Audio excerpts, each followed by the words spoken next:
my goal in my life has been to get to a place where I live from a place of God realization. That is, that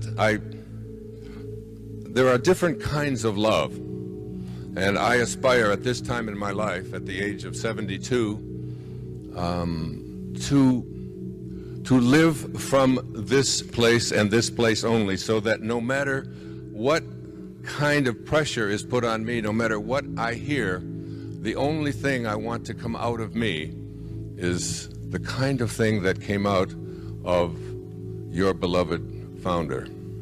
This is not just a prescription for building a wonderful country, but it's a prescription for creating a world in which we can finally, once and for all, rid ourselves of the violence and the hatred and the bitterness and the tension and the fears and the wars and the kinds of things that so dominate the media and the kinds of things that we are hearing every day in our lives. So it seems to me that there are really two selves that we have within us. One of these selves is called, I call it the ego, E-G-O. To me, it is a synonym and an acronym for edging God out. And my teacher in India, Nisargadatta Maharaj, called this thing, this ego, he called it the false self. And the false self is a belief system that we have that tells us that who we are is defined by certain kinds of qualities and characteristics. We are told that our identity is in not so much who we are, because we can't answer this question. So many people have difficulty. If I were to ask the question, and I've done this many, many times with patients when I had a practice many years ago, can you just answer the question, who am I? As we contemplate that simple little question with 3 words, who am I, what comes out very often is all of the things that identify us with this false self. And the false self is really the part of us that believes that who I am is what I own, what I have. So if we begin to believe that who we are is identified with what it is that we own, then we have a tendency to say, the more of it that I have, the more important I am, and the better than I am. And so we'll also spend a big hunk of our life going after and trying to accumulate as much stuff as we possibly can. The ego is also defined by something called what I do or what I accomplish, so that my identity is all tied in with what it is that I can call my accomplishments. Who I am a writer. I have written this many books. I have this business. I do these kinds of things, and we sort of identify ourselves this way. But I think back to what quantum physics teaches us, that nothing in this physical universe arrives here from, they say that probably the essence of quantum physics is that particles themselves do not originate from particles.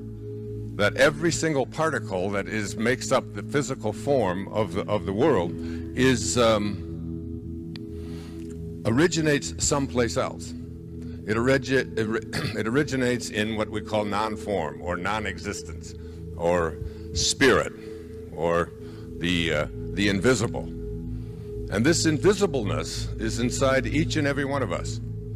We originate there. We come from nowhere, N-O-W-H-E-R-E, from nowhere. And in one split second, we go from nowhere to now here, N-O-W-H-E-R-E. Exactly the same, just a little bit different in spacing. While we're here in now here, we recognize, if we're really honest, that where we're going and where we're headed is back to N-O-W-H-E-R-E. The poet T.S. Eliot once said that we shall not cease from exploration, but at the end of all of our exploring will be to return to the place from which we originated and to know it for the first time. I think the poet was speaking about death. My feeling is, and my writing and all of the work that I have done in my lifetime is based upon the idea that we can come to know the place from which we originated without having to leave our bodies, without having to die. That there is something within each and every one of us. One of the great messages of the New Testament in the Christian faith from Jesus was, even the least among you can do all that I have done, and even greater things. That it is within each and every one of us to be able to create miracles for ourselves, to be able to heal ourselves of any infirmity, to be able to attract whatever it is that we place our attention on. But the problem with this is, with the development of the ego, is that we have come to believe that being ordinary is our dharma. It's what it is that defines us. And when I use my hand up here like this, I use this part right here at my waist approximately to represent what I call ordinary levels of consciousness. That we come into this world, we are told that you will be identified by and defined by what it is that you accomplish, what it is that you own, what other people think of you. It's another component of the ego.